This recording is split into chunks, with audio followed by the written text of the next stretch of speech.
మనిషి విశ్వాసం అక్కడ మతాల సరిహద్దులను చెరిపేస్తుంది.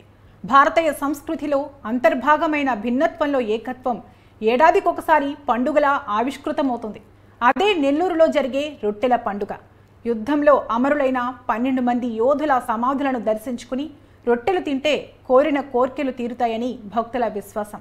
కోరికలు కోరుకుంటూ రొట్టెలు పట్టుకునేవారు కొందరైతే తీరిన కోరిక రొట్టె వదిలేవారు మరికొందరు. ఇదేదో ఒక ప్రాంతానికి పరిమితమైన రొట్టె కాదు. దేశ విదేశాల నుంచి లక్షలాది మంది భక్తులు రొట్టెలు పట్టుకునేందుకు అక్కడికి వస్తారు. భక్తి విశ్వాసాలతో అమరవీరుల సమాధులను దర్శించుకుని రొట్టెలు మార్చుకుంటారు. మత సామరస్యానికి భక్తి విశ్వాసాలకు ప్రతీకగా నిలుస్తూ అందరి దృష్టిని ఆకర్షిస్తున్న రొట్టెల పండుగ ఎల్లుండి నుంచి 5 రోజుల పాటు జరగనుంది.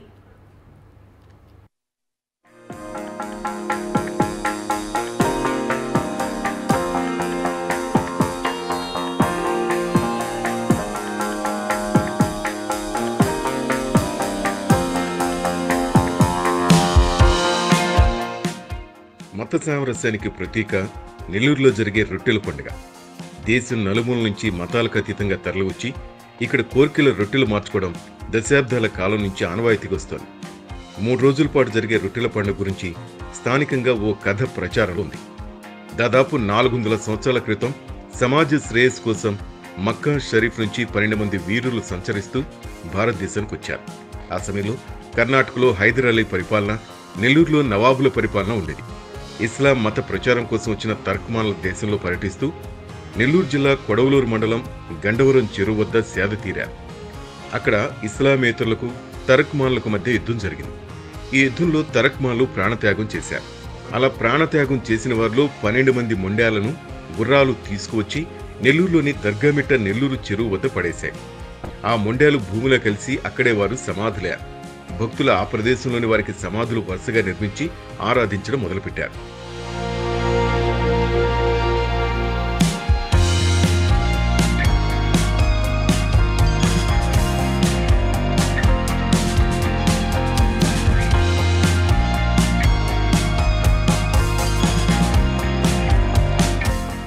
ఆర్కాట్ నవాబుల కాలంలో నెల్లూరు చెరువు వద్ద రజకులు బట్టలు ఉతికేవారు. ఒకరోజు రజకులైన భార్యాభర్తలు చెరువులో బట్టలు ఉతుకుతుండగా పొద్దుపోవడంతో అక్కడే నిద్రపోయారు. రజకుడి భార్యకు అక్కడ సమాధులైన బారా షాహిదుల కల్లో కనిపించి ఆర్కాట్ నవాబు భార్య అనారోగ్యంతో బాధపడుతోంది, సమాధుల పక్కనున్న మట్టిని తీసుకెళ్లి ఆమె నుదుటిన రాస్తే త్వరగా కోలుకుంటుందని చెప్పారు. ఉదయాన్నే భార్యాభర్తలిద్దరూ గ్రామంలోకి వెళ్తుండగా ఆర్కాట్ నవాబు భార్య అనారోగ్యంతో బాధపడుతోంది. ఆమెకు సరైన వైద్యం చేసిన వారికి విలువైన బహుమతి అందజేస్తామని దండోరా వేయిస్తుంటారు. ఈ విషయాన్ని తెలుసుకున్న రజకుడు తన భార్యకు కల్లో వచ్చిన విషయాన్ని నవాబు ఆస్థానంలో ఉన్న వారికి చెప్తారు. దీంతో రాజు తన అనుచరులను నెల్లూరు చెరువు వద్దకు పంపి అక్కడి మట్టిని తెప్పించుకుని రాజు భార్య నుదుటిపై పూస్తారు. వెంటనే ఆమె ఆరోగ్యం కుదురుపడుతుంది. దీంతో రాజు పట్టలేనంత సంతోషంతో తన భార్యతో కలిసి నెల్లూరు చెరువు సమీపంలోని సమాధుల వద్దకు వచ్చి బారా షాహిదులకు ప్రార్థనలు చేసి తమ వెంట తెచ్చుకున్న రొట్టెలు కొన్నిటిని అక్కడ వారికి పంచుతారు. అప్పటి నుంచి ఈ రోజు వరకు ఆ ఆనవాయితీ ప్రకారం రొట్టెల మార్పు జరుగుతోంది.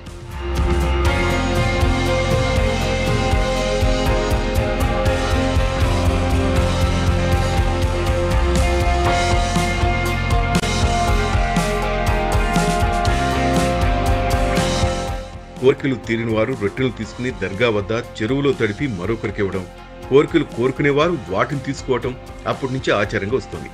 ఆ విధంగా రొట్టెల మార్పు చేసుకోవడం రొట్టెల పండుగగా మారింది. అప్పట్లో ఈ పండుగను మొహరం నెలలో ఒక్కరోజు మాత్రమే జరుపుకునేవారు.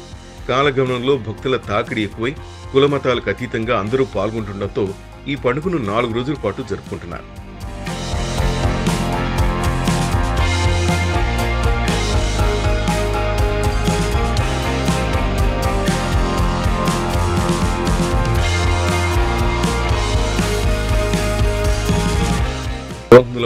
ఈ రొట్టెల పండుగ మొదలై క్రమం తప్పకుండా జరుగుతూ స్థానిక పత్రికల్లో నమోదైనట్టు తెలుస్తోంది. ఇంట్లో తయారు చేసుకొచ్చిన చపాతీలు చెరువులోని నీళ్లలో దిగి తలపై ముసుగు వేసుకుని మార్పిడి చేసుకుంటారు భక్తులు.